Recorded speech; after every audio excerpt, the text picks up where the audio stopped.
Hello à tous et bienvenue dans Mouvementé, le podcast sur les vertus du mouvement. Je m'appelle Honorine, je suis actrice, maman et plutôt active. Dans ce podcast, je vais à la rencontre de personnalités de l'entrepreneuriat, du sport, des arts, pour mettre en lumière le rapport que chacun entretient avec l'activité physique et m'inspirer de leurs récits. Mon but, intégrer plus de mouvement dans nos vies mouvementées. Car comme je l'ai expérimenté moi-même, la bonne humeur, ça commence par le mouvement. Je vous souhaite une bonne écoute.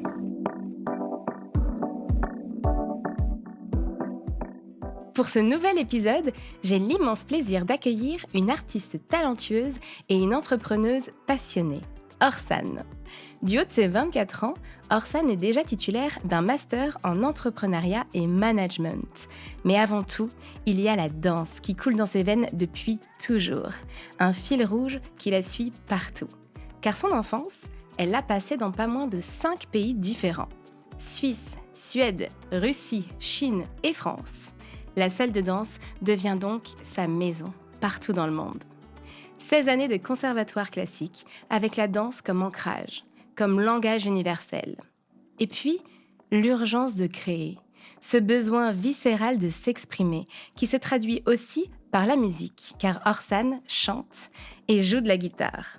En 2023, Orsan franchit un cap décisif en lançant Sacre, une start-up qui célèbre aujourd'hui son premier anniversaire. Sacre, c'est bien plus qu'une marque de vêtements de danse, c'est une vision.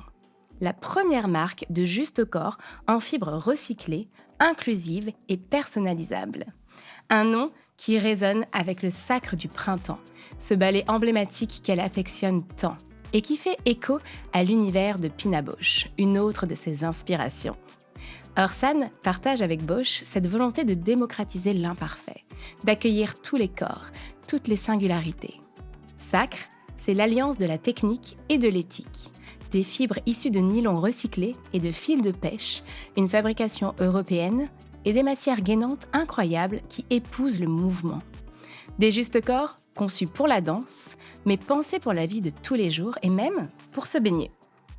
Avec une gamme de tailles allant jusqu'au 46, Orsan brise les codes et célèbre la diversité des morphologies. Aujourd'hui, Sacre est porté aussi bien par des danseuses de l'opéra que par des adeptes de yoga ou de pilates comme moi. Orsan a réussi le pari audacieux de transformer sa passion en un projet entrepreneurial qui lui ressemble. Et ça mérite quelques questions. Salut Orsan. Coucou Honorine. Ça va ? Très bien, et toi ? Ouais, merci. Merci d'être là. Merci à toi. Merci pour cette belle introduction que j'aurais pas mieux fait. C'est vrai, ça te va ? Non, c'est très bien, c'est très global. Ok. Merci beaucoup. Bon, parfait. Quand est-ce que tu as bougé pour la dernière fois ? J'ai bougé pour la dernière fois ce week-end. J'ai fait un run / trail avec mes cousins à Saint-Malo. C'est vrai ? Trop bien, au bord de la mer. Donc tu cours ? Oui, j'adore. Oh. J'aime beaucoup. Pas depuis très longtemps, depuis 2 ans, mais j'aime bien. Ah ouais, tu fais du trail aussi ? En fait, je trouve que c'est un des sports dans lesquels tu peux progresser le plus rapidement possible. C'est-à-dire que si tu t'y tiens, tu vois vraiment des différences et c'est ça qui me plaît aussi. Ouais, et à n'importe quel âge aussi, c'est ça qui est vraiment fou avec la course à pied.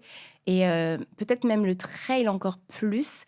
On voit des personnes, genre des seniors, ouais, complètement. Vraiment avoir parce une que explosion. Tu vas à ton rythme et c'est top. Et aussi, ce qui est fabuleux, c'est qu'il n'y a pas de limite de temps où, en fait, tu vas courir quand tu veux et ça coûte pas d'argent. Juste une bonne paire de baskets et on est libre comme l'air. C'est vraiment un sport de liberté, et très accessible. C'est pour ça que beaucoup de gens s'y mettent, d'ailleurs. Complètement. C'est vrai qu'il y a un peu une hype autour de ça, mais de plus en plus. De plus en plus, tout ce qui peut permettre de bouger, même si parfois il y a un peu du marketing autour de ça qui n'est pas forcément toujours très positif. Moi, je dis, mais tout ce qui pousse les gens à bouger, mais complètement. Allons-y, quoi. Hyper important. Donc, tu cours, je ne savais pas du tout. C'est pas contradictoire avec la danse ? C'est pas contradictoire avec la danse parce que il faut pas tout faire à l'extrême. C'est-à-dire qu'on va pas que courir ou que faire de la danse. D'accord. Je pense que c'est hyper important d'avoir cette complémentarité et de mélanger aussi un petit peu les sports, ne serait-ce que pour le corps aussi, parce que il va y avoir une mémoire musculaire sur les choses qu'on fait, mais il faut pas l'épuiser non plus. Et il faut aussi lui permettre de découvrir d'autres choses pour après comprendre où est-ce qu'on peut s'améliorer dans un autre sport aussi. Donc, moi, la course, ça m'a aussi permis de tonifier le travail que j'avais fait avec la danse, par exemple, sur les jambes, mais d'une différente manière. Et du coup, en fait, on se rend compte qu'en termes de récupération, etc., plus tard, même après la danse, en fait, elle va être meilleure. C'est Donc, génial. c'est bien d'être complémentaire dans ce qu'on fait. Oui, je vois. Ouais, et je ressens. Est-ce que tu aurais une définition du mouvement ? J'ai une définition de mouvement. Je vais citer Maurice Béjart, qui est un chorégraphe que je pense que tu connais, qui est très connu. Et lui, il disait que entrer en mouvement, c'est entrer en méditation. Et je trouve que c'est très vrai parce que pour moi, le corps, ça va être l'outil du mental, en fait. C'est-à-dire que ça va rendre visible ce qui est invisible. Et pour moi, du coup, ça va faire écho à toutes nos émotions. Et passer par le mouvement, c'est les rendre réelles, les vivre. Et justement, sentir un peu cet équilibre entre le psychique et le physique. Et du coup, ma définition d'entrer en mouvement, ça va être ça, finalement. Ça va être de se servir de son corps pour s'exprimer. J'adore cette définition. En plus, c'est très vrai, même physiquement, chimiquement, ce que tu dis. Parce qu'on dit souvent que les hormones, ce sont le lien entre l'émotionnel et le corporel. Et il y a vraiment un lien évident entre le mouvement, le corps physique et la matière, et nos émotions. Exactement. Et se bouger, ça fait souvent jouer les émotions. C'est ça. Améliore notre émotion, en tout cas. Exactement. Et en plus, ce qui est hyper beau dans le mouvement en soi, c'est qu'on peut le faire déjà de plein de manières différentes. Et en plus de ça, il faut pas oublier que c'est un truc qu'il faut utiliser positivement. C'est-à-dire que même, je trouve que commencer sa journée, tu sais, un truc qui est connu, c'est que on dit toujours aux gens, faites votre lit avant de commencer votre journée, parce que vous aurez prouvé à votre cerveau que vous êtes capable d'aller au bout d'une tâche. Et du coup, prenez la tâche la plus simple, comme ça, après, vous serez capable de déplacer des montagnes. Très bien. Et c'est pareil pour moi avec le corps. Après avoir fait son lit, il faudrait s'obliger un petit peu, puis après, ça devient naturel et c'est un besoin, mais de faire quelque chose. Ça peut être vraiment 15 minutes de respiration, 15 minutes de yoga, si on veut, tout ce qu'on veut, mais vraiment prendre conscience qu'on est là et prendre conscience de son corps. Et en fait, je trouve que ça libère vachement l'esprit sur le reste de la journée. Et même, on reprend confiance en soi. Parce qu'on se prouve qu'on est capable de quelque chose. Ouais, même si c'est 5 minutes de ce qu'on choisit, ce qu'on préfère. Mais c'est une super bonne idée. Donc voilà. Tu le fais, toi, t'arrives à le faire, ouais. Ouais, je fais beaucoup. Il y a des matins où j'ai pas envie de le faire, évidemment. Bien sûr. Mais tu le fais quand même. Mais je le fais. En fait, c'est plus la discipline que la motivation qui est importante, je trouve. Ouais, mais bon, t'es danseuse aussi, la discipline, tu connais peut-être, tu vois. Oui. Mais t'as raison. Et je pense qu'on peut tous tendre vers plus de discipline. Oui. Si on écoute notre motivation, c'est pas très facile. Parfois, elle n'est pas présente. On est d'accord. Et donc, c'est là où la discipline vient sauver tout et qu'on avance vraiment, en fait. Et qu'on devient plus fort, je trouve. Tu danses depuis toujours. Ça représente quoi pour toi, la danse ? Déjà, un sentiment de liberté.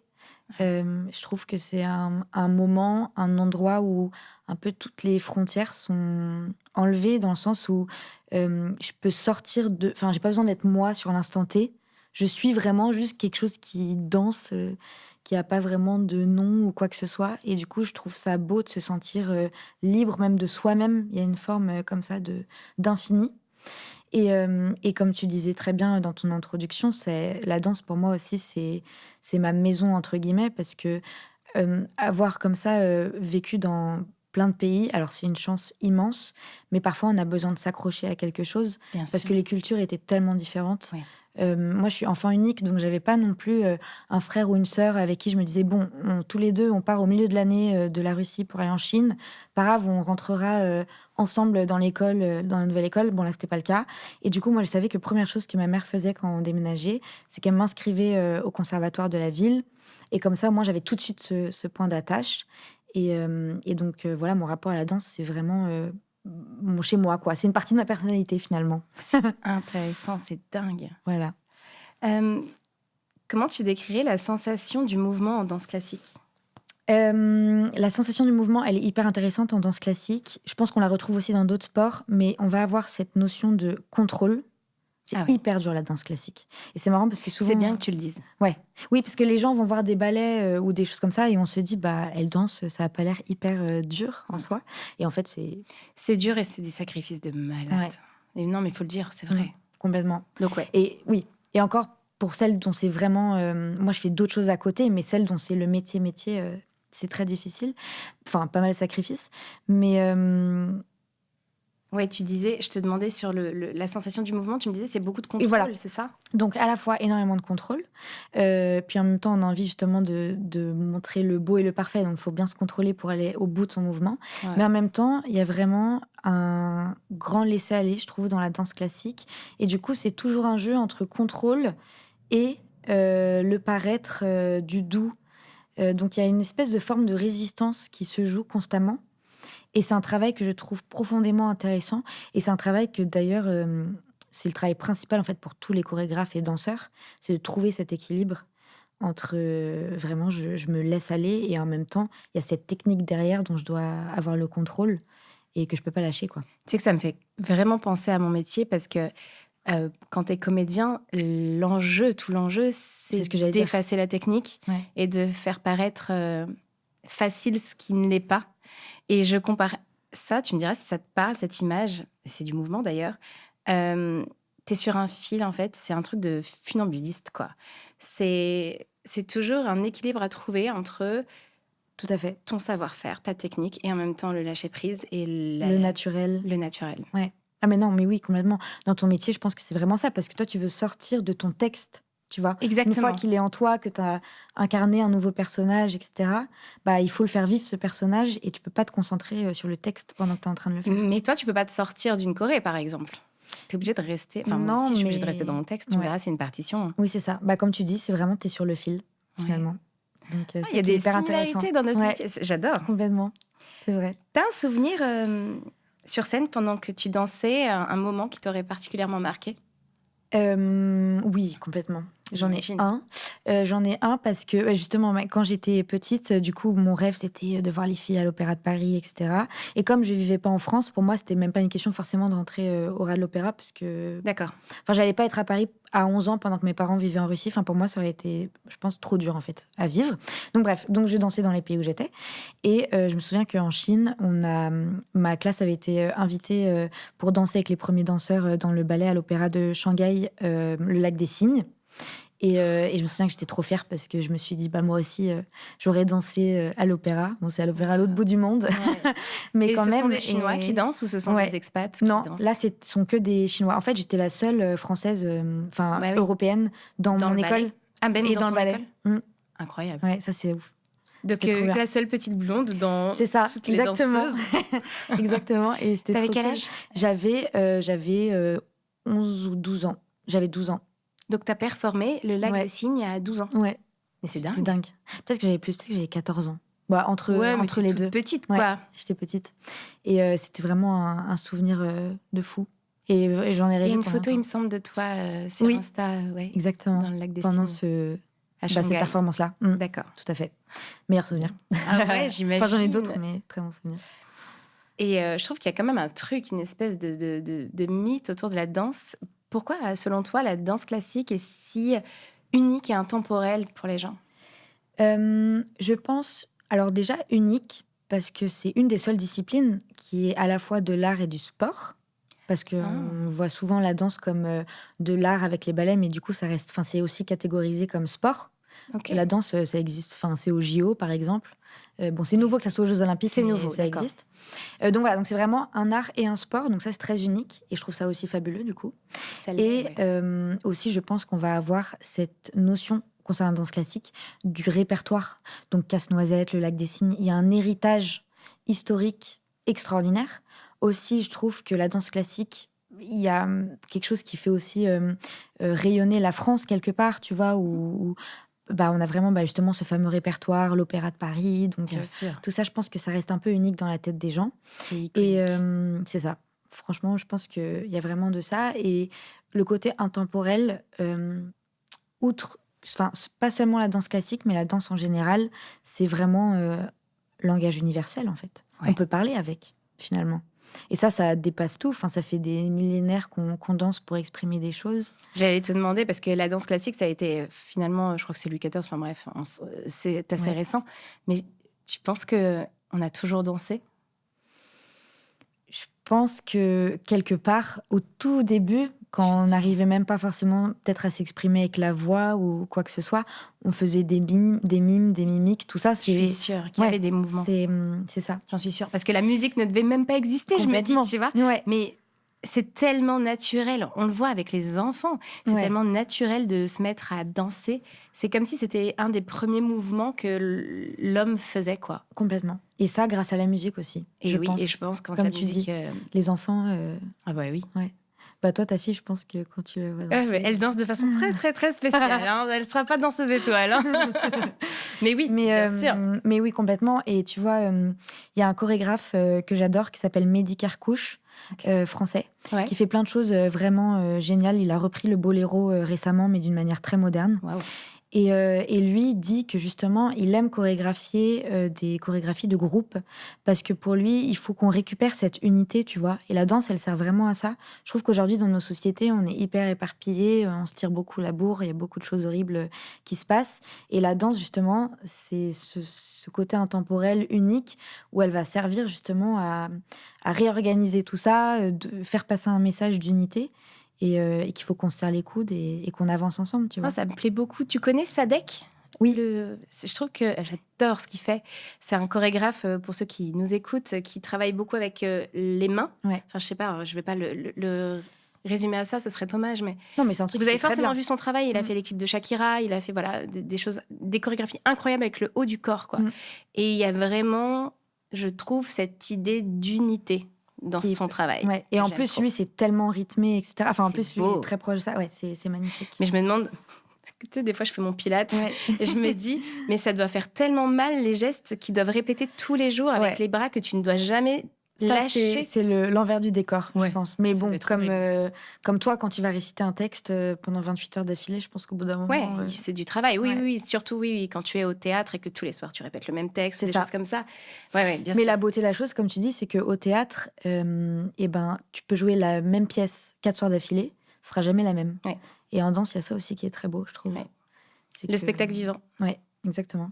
Et ça, c'est la chose la plus unique qui existe. Tu ne revivras jamais la même chose, que ce soit pour le public d'ailleurs ou pour soi. Ouais, ou pour l'artiste. J'adore cette idée, quoi. Tu dirais que le ballet, à un haut niveau, hein, bien sûr, a globalement plus de bienfaits sur le corps ou plutôt qu'il aurait tendance à abîmer les corps ? Non, quand même globalement plus de bienfaits. D'accord. Parce que la danse... Alors, d'un point de vue, ce que ça va faire, donc on a un peu tous en vision la danseuse classique avec les pieds hyper abîmés à cause des pointes. Ça, c'est un fait.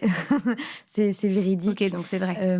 C'est vrai, surtout au début quand on démarre, parce qu'il n'y a rien de naturel à faire des pointes. Donc, on inflige un peu à nos pieds un truc qui n'est pas du tout naturel. Par contre... Après, on va aussi avoir, avec les années, tu vois, ce sont des sports aussi un peu, quand tu les pratiques à l'extrême, à haut niveau, tu vas forcément être un petit peu cabossé. J'ai des amis à l'opéra, souvent, malheureusement, ils vont se blesser, donc c'est 2 mois de rééduc, etc. Donc, il y a quand même, évidemment, des moments où parfois le corps est trop fatigué et va lâcher. Mais par contre, ça vaut pas tous les bienfaits. Alors déjà, dans la tête, c'est extraordinaire ce qui se passe, mais aussi sur le corps, tu vois, par exemple, la posture, la danse, ça va empêcher certaines maladies des os même, quand tu vieillis, parce que ça renforce tout ça.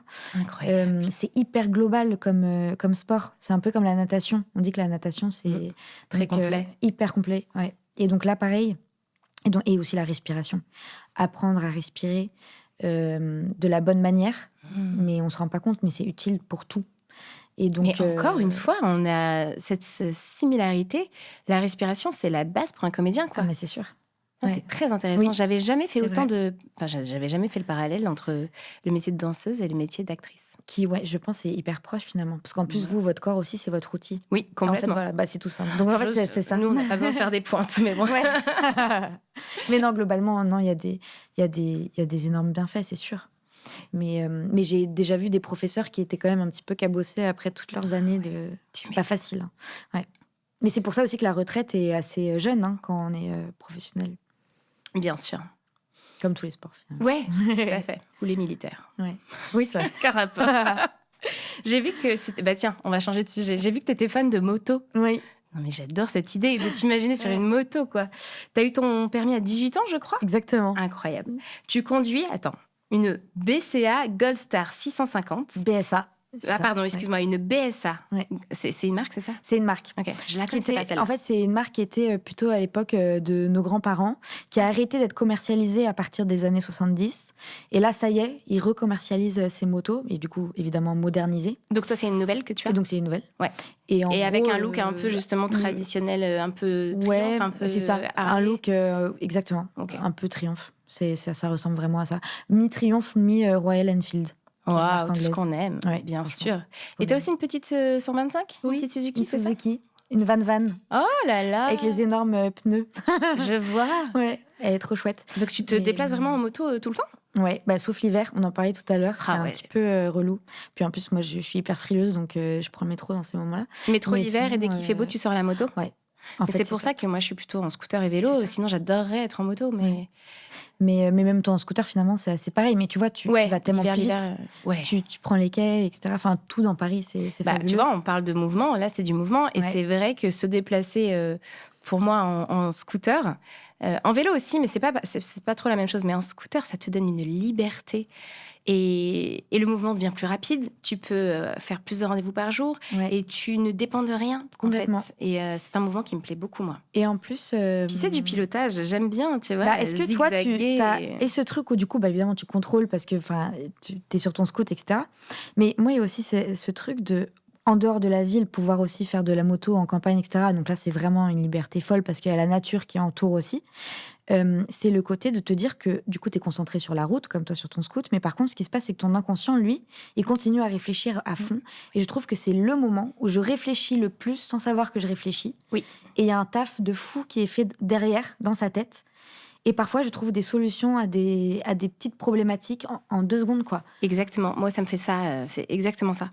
Je sais pas, et je crois que c'est un nom en plus, ce truc. Mince, je sais pas. Moi, j'ai ça en pilotant. Je dis le mot piloter, c'est pour vraiment qu'on comprenne que tu as effectivement une partie de ton cerveau qui se met en mode de pilotage et l'autre qui a du temps pour réfléchir. Ouais, t'as pilote auto et t'as... Et j'ai ça aussi en courant parfois. Et souvent, c'est vers le 7 ou 8e kilomètre. J'ai la réponse que je cherchais à un sujet, à un problème et tout qui arrive. Et c'est peut-être un état un peu méditatif. Ouais, un peu second. Mais en plus, je trouve qu'il est plus facile à atteindre en moto et en scoot qu'en courant, parce qu'en courant, là, du coup, toi, ça veut dire que ça t'arrive, mais tu sais, il y a la fameuse... le moment où... Mince, j'ai oublié le nom. Mais quand tu cours, le second souffle, on appelle ça. Oui. C'est quand ça y est, t'es plus en train de subir ta course, et vraiment, tu peux laisser libre ton... c'est là que ça arrive. Et c'est là où toi, ça arrive. Ouais. Là, et donc, en moto, toi, ça arrive plus facilement. Ça, c'est cool. Ouais, mes pensées sont plus vite ailleurs. Bon, faut rester concentré sur la route. Hein, mais... Non, mais on sait. Voilà. Et mettez des casques. Protégez-vous. Eh bien, écoute, on va faire un petit jeu. Vu que je suis actrice et que tu es danseuse et qu'il y a beaucoup de parallèles entre nos métiers, je vais te donner des titres de films sur la danse, évidemment, et on va voir si tu les as vus. Spoiler alerte, même moi, je les ai pas tous vus. Hein. Ok. Donc voilà, pas de pression. Est-ce que tu as vu Chantons sous la pluie? Yes. Ah, Gene Kelly. Ouais. On adore. Génial. T'aimes bien ces films un peu rétro américains qui contenaient beaucoup de danse et beaucoup de comédie musicale? Moi, j'adore. Quand j'étais petite, ce sont vraiment les films que je regardais et je faisais les chorés pendant des heures dans ma chambre. Ouais, j'adorais. Mais j'avais aussi ce côté un peu c'est old school, c'est pas moderne. Tu sais, quand t'es jeune, t'es un peu rebelle à tout ça. Mais non, j'adore ces films. J'aime trop. Mais je les ai vus adultes, moi, en fait. C'est pour ça que j'avais pas... Ah oui. Je regardais déjà... Je me faisais mes classiques, en fait. Est-ce que tu as vu Billy Elliot? Jamais en film. Vas-y, dis-moi. En comédie musicale. Mais moi aussi. C'est vrai? C'est ce que j'allais dire. Je ne l'ai jamais vu en Angleterre, à Londres. Moi aussi. C'est à vrai. Londres, ouais. Dans ce théâtre, et qui était très, très, très en hauteur, je me souviens, parce que en fait, j'étais au poulailler, donc c'est peut-être pour ça. J'étais jeune. Je l'ai vu en comédie musicale à Londres. Extraordinaire. C'est drôle. J'ai même pas envie de voir le film. Je veux pas démystifier ce que j'ai vu. Et j'étais époustouflée par la qualité des acteurs et danseurs et qui étaient tout jeunes, hein, parce que c'était des enfants. Ouais. Et ils étaient tous brillants, quoi. Trop fort. Et puis en plus, l'histoire est hyper touchante. Je trouve que l'histoire, elle est vraiment belle. Ouais, je suis d'accord. Tu l'as vu il y a longtemps? Je l'ai vu en 2014. Eh ben, tu sais quoi, moi, ça doit être pareil. Peut-être qu'on était à la même représentation. Oh là là, en fait, on se connaît. Tu connais cette règle des 6 degrés, c'est-à-dire qu'en fait, on connaîtrait tout le monde sur la planète à maximum 6 personnes d'écart. Ah oui, moi j'avais ça en mode poignée de main, on m'avait dit. Bon, en gros, c'est à peu du près coup, ça ça, quoi. marche. Oui, Ouais. en 6 personnes. En 6 Mais j'y personnes. crois à ça. Ah, Le mais monde c'est est quand sûr. même assez petit. Mais ça, oui, le monde est hyper petit, mais en plus, limite, c'est mathématique, quoi. Donc, Oui, on peut pas trop. si ça se trouve, on était dans la même salle. Voilà. Est-ce que tu as vu Dirty Dancing? Oui, Oh, quand même. bien sûr. Of course. T'aimes bien? J'adore. Ouais. Tu sais le faire? Non. J'ai essayé une fois. Moi non plus. J'ai une copine qui le fait, je te C'est jure, vrai elle est même pas danseuse. Elle Elle est trop forte. Est-ce que tu as vu Save the Last Dance? Oui, bien sûr. Tu sais que je voulais être elle. Et Je voulais être cette actrice. ouais. Mais ça, pour le coup, c'est vraiment là-dessus que j'ai le plus dansé, je pense, dans ma chambre, avec mes potes. Tu la connais par cœur, la Ouais, choré? on est faisait d'accord. tout le temps. Elle était folle, cette Ouais. choré. Cette choré, elle était J'avais l'impression d'être elle. incroyable. Ouais, mais vraiment. Et je trouve encore aujourd'hui que la choré est moderne. Oui, Alors complètement. que ça a quoi, 20 ans déjà le film, je pense? Peut-être pas. Oui, si, 15 parce ans, que 20 ans. c'était 2001, je crois. Ah oui, donc toi, tu l'as connu pas quand Plus il tard. est sorti. Oui, en fait. j'ai regardé quand j'avais genre 10 ans. Ouais, c'est ça. C'est ça. Mais c'était Ouais. révolutionnaire Mm. à l'époque déjà. Trop bien. Ça fait rêver. Est-ce que tu as vu encore de Cédric Clapiche? Bien sûr. Eh ben moi, je l'ai pas vu. Tort, il faut que tu le regardes. C'est vrai? Absolument. Ouais, Raconte. parce que je trouve ça dur de filmer la danse. Et là, il l'a fait sans poésie, quoi. Je sais pas si tu vois, sans artifice. Ouais, d'accord. C'est vraiment... parce que là, on parlait de films américains, machin et tout. Oui. Là, c'est vraiment comme un documentaire sur la danse, quoi. Il travaille avec le chorégraphe Ofesh Schechter, main dans la main. Tous les deux, ils ont bossé là-dessus. Et il y a notamment une scène, tu verras, en bord de mer, sur les falaises où ils dansent, enfin, les danseurs dansent. Et en fait... justement, Cédric Clapiche explique qu'ils n'avaient même pas tant prévu ce moment et qu'en fait, ça s'est fait hyper naturellement. Et je trouve ça hyper fort. Enfin, c'est vraiment la danse... Brut, quoi. Ouais, c'est ça. Et il est Exactement. fan de danse, Cédric Clapiche? Oui. Je Je savais crois pas. qu'il est vraiment fan de danse, ouais, parce que il avait aussi fait un documentaire sur Aurélie Dupont, Danseuse étoile. Donc, je pense qu'il y a forcément un intérêt dedans. Et moi, j'espère qu'il va faire d'autres films sur la danse, parce que je trouve qu'il Il en filme parle super bien ça. Ah ouais, Ouais. d'accord. Mm. Aujourd'hui, quelle est l'évolution de la danse classique selon toi? Est-ce qu'on est dans un monde très conservateur ou est-ce que c'est de plus en plus inclusif? Je prends l'exemple un peu de Benjamin Millepied, qui est quand même pas resté très longtemps Non. à l'opéra. C'est vrai. Par exemple, il a peut-être... Ouais, en fait, je pense que, comme je disais tout à l'heure, il y a une part d'héritage qu'on peut pas enlever à la danse classique. Donc, en fait, on pourra jamais la rendre forcément moderne, parce que dans ce cas-là, on sortirait complètement. Et puis, on a envie de continuer à voir tous les ballets qu'on connaît du répertoire. Par contre, il y a clairement eu des différences, même en termes ethniques, tu vois. Ça fait quelques décennies que c'est quand même beaucoup plus ouvert, parce qu'avant, c'était quand même un monde très fermé, pas du tout moderne, la danse classique. Et je trouve qu'il y a des efforts et des choses qui ont été faites. Donc ça, c'est plutôt chouette, même dans l'expression de soi. Après, c'est quand même quelque chose qui a été plus rapidement modernisé dans le contemporain et dans la danse moderne. Tu vois, Bien tout à l'heure, sûr. on parlait de Pina Bausch. Elle, il y a un truc hyper fou qu'elle faisait, c'est que c'était vraiment une des premières, c'est pour ça qu'elle est vraiment connue au XXe siècle, qui choisissait ses danseurs pour qui ils étaient en eux, l'artiste qui était en eux, et pas forcément pour leur technique ou leur physique. Et ça, tu vois, chez Sacre, dans ma marque de Juste au Corps, c'est un truc que je répète tout le temps, quoi. C'est vraiment, tout le monde a le droit de danser. Donc je pense qu'aujourd'hui, dans le monde actuel, il y a quand même encore beaucoup de choses à faire dans la danse. Mais il y a quelque chose qui se passe. Il y a une progression, il y a une ouverture d'esprit. Et c'est chouette. Ah, C'est hyper génial. important. Et ouais, donc c'est vraiment ça, hein, sacre pour toutes les morphos, même pour toutes les pratiques d'ailleurs. Ouais, complètement. Tu peux le porter dans plein de situations différentes. Là, je l'ai en body, mais tu peux le mettre au sport. Il y a ta veste, mais oui, tu portes un vêtement justement. de sacre. Donc vraiment, oui, quand on veut. Mais même, tu vois, en dessous d'un legging, pour toute pratique finalement, de sport. Vu que le tissu est technique, c'est fait pour ça. Exactement. Donc c'est fait pour nous accompagner. Mais on est d'accord que à part Repetto ou Decathlon, je n'ai jamais vu de marque de vêtements de danse. C'est un milieu très fermé, non? Enfin, il n'y a pas beaucoup d'acteurs. Alors dans c'est ce niche. marché. Il n'y a pas beaucoup d'acteurs. Il y a des acteurs américains qui existent complètement. D'accord. Mais enfin, franchement, on est une dizaine, quoi, officiellement. Ouais. Tu vois, c'est peu. Qui font vraiment. Et c'est peu. Et je pense qu'on se différencie aussi dans. Alors, Sacre, chez moi, ça va être le côté un peu moderne. C'est-à-dire que dans le choix des Juste au Corps, même esthétiquement parlant, dans ta garde-robe de danseuse ou de Tu trouveras yogi. pas des coupes comme toi ailleurs. C'est ça. Moi, j'ai voulu un peu moderniser tout ça parce que bon, quand tu es tous les jours au conservatoire, parfois tu as envie de t'habiller un petit peu autrement. Donc, il y avait un peu de ça déjà. Et ensuite, je pense qu'on se démarque aussi par le côté personnalisable. Ça, on est les seuls. Tu peux broder. Moi, j'ai brodé Honorine sur mon t'as t-shirt. brodé Honorine. J'adore. Et aussi le côté, justement, recyclé. Et ça, tu vois, alors, justement, dans cette industrie, on est tous en train d'aller vers là, pardon. Oui. Dans le sportswear en général. Et oui. Parce et que le vêtement, enfin l'industrie voilà, de c'est la ça. mode. Mais ce qui est bien, ce qui est pratique quand tu es une nouvelle marque comme la mienne, c'est que tu arrives avec zéro passif. Donc, tu fais que du nouveau. Et donc, tu vois, pour moi, souvent, c'est ce que je dis. Tout le monde me dit ton côté recyclé, c'est trop bien et tout. Ça fait à partir de fils de pêche. Moi, ce sont des ateliers. On fait ça en Italie, à côté du lac de Côme. Donc, c'est vraiment tout un truc vraiment industrie fort, tu vois. Voilà, bon, ça, c'est le côté un peu moins glam. Donc, j'en parle un peu moins. Mais bon, il y a un truc de recherche derrière qui se crée. Et ça, tu vois, pas du tout toutes les marques le font. Et donc, je pense c'est aussi à cet endroit-là où on va un peu se différencier. Et même, tu vois, pour soi, enfin, je veux dire, on fait du sport pour se faire du bien, on va pas porter quelque chose qui fait du mal à la planète, quoi. Sinon, ça n'a pas trop de sens. Bien sûr. Et voilà, et j'espère que aussi, entre toutes les marques qui font du juste au corps ou même de l'habit sportif, qu'on se serre aussi les coudes plutôt qu'on se fasse la concu qui servent à rien, parce qu'en plus, on n'a même pas forcément les mêmes clients.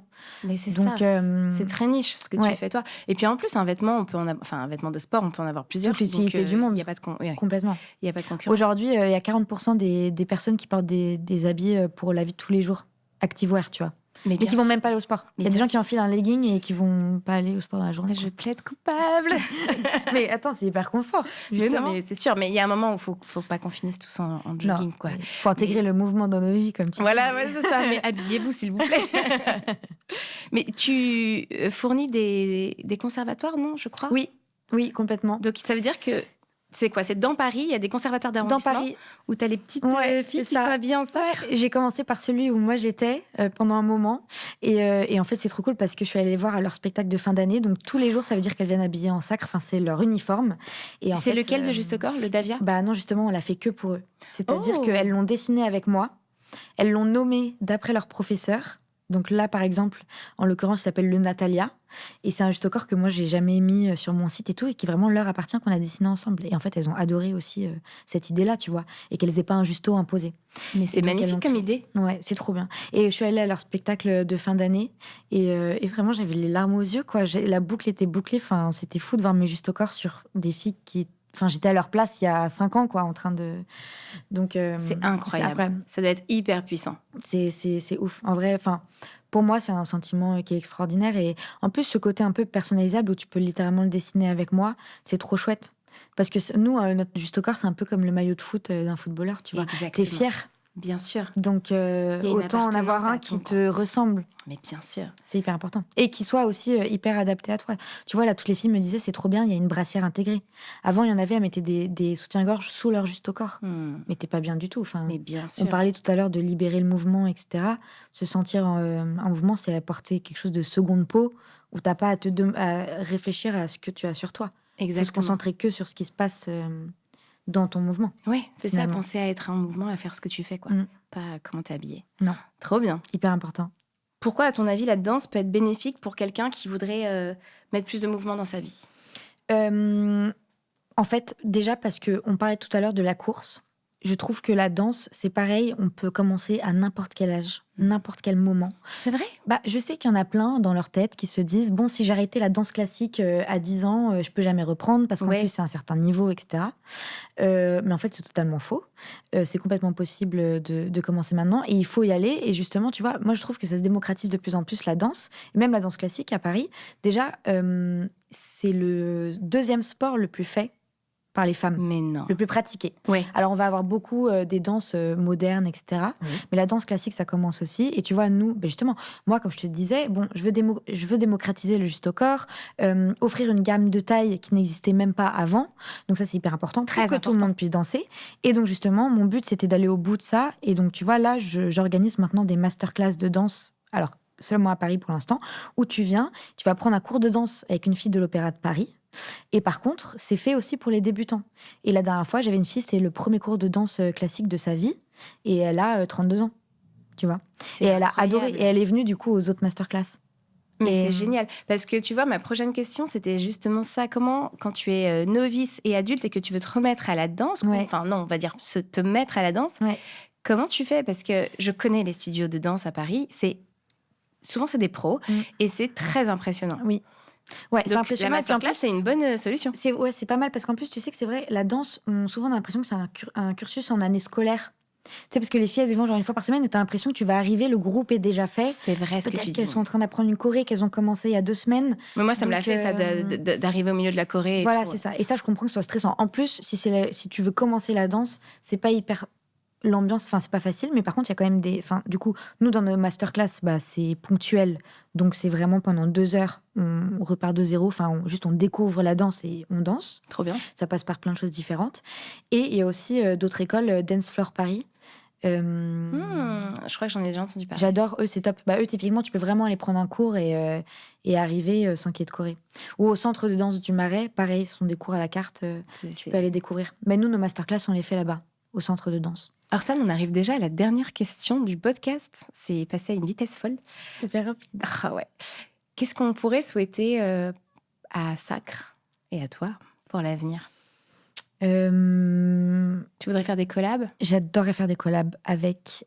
tu vois, la semaine dernière, j'ai rencontré le directeur du théâtre de Chaillot, qui est un grand chorégraphe qui s'appelle Rachid Ouramdan, et qui est extraordinaire. Et justement, je lui disais, moi, mon rêve, de la même manière où j'habille des filles dans leurs cours, ce serait de faire sur mesure des habits pour une composition d'un chorégraphe et vraiment lui permettre à lui, en plus d'avoir chorégraphié quelque chose dans la danse, de décider quel vêtement...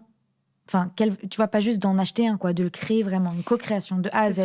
J'adorerais faire ça. Et d'ailleurs, ça me fait me demander... Comment il y a bien un métier, quelqu'un qui crée les vêtements des ballets? Oui, alors les ballets, c'est différent parce que là, ça va être vraiment ce que les gens voient comme tutu, avec les plateaux, etc. Ouais. Là, ce sont vraiment des costumiers, donc c'est un tout autre métier. Et à l'opéra, ils ont leur propre costumier. Et ça, c'est fabuleux aussi. D'accord. Et par exemple, le théâtre de Chaillot n'aura pas en intégré un costumier? Non, eux, ils n'ont pas. Et puis en plus, au théâtre de Chaillot, il y a beaucoup de modernes, de contemporains qui passent et tout, où tu peux aussi porter un juste au corps. Ouais. Mais du coup, il y a plus de types de danse qu'à l'Opéra Garnier, par exemple. Oui, je comprends. Bastille, Bastille, c'est plus contemporain? Oui, il y a pas mal de représentations. Ouais. D'accord. Okay. C'est trop bien. C'est vrai que les gens aussi oublient un petit peu... Bastille? Oui, mais il faut y aller. C'est génial. Et oui. Je suis bien d'accord. Il y a plein de choses. Donc, allez tous à l'opéra, mettez-vous tous à danser. Voilà, exactement. Et portez des justes corps sacs. De la place pour tout le monde. Ouais. La danse pour tous. Ouais. J'adore l'idée. Exactement. Merci beaucoup, Orsan, d'avoir été là. Merci à toi, Norine. Et je te dis à très bientôt. À très bientôt. Bye. Bye. Voilà, c'est la fin de cet épisode. J'espère que vous avez apprécié cette conversation et que ça vous donnera envie de mettre plus de mouvement dans votre vie. N'hésitez pas à vous abonner et à laisser un avis sur le podcast. Ça nous aide beaucoup. Et je vous donne rendez-vous la semaine prochaine pour un nouvel épisode. Et en attendant, je vous souhaite une semaine mouvementée.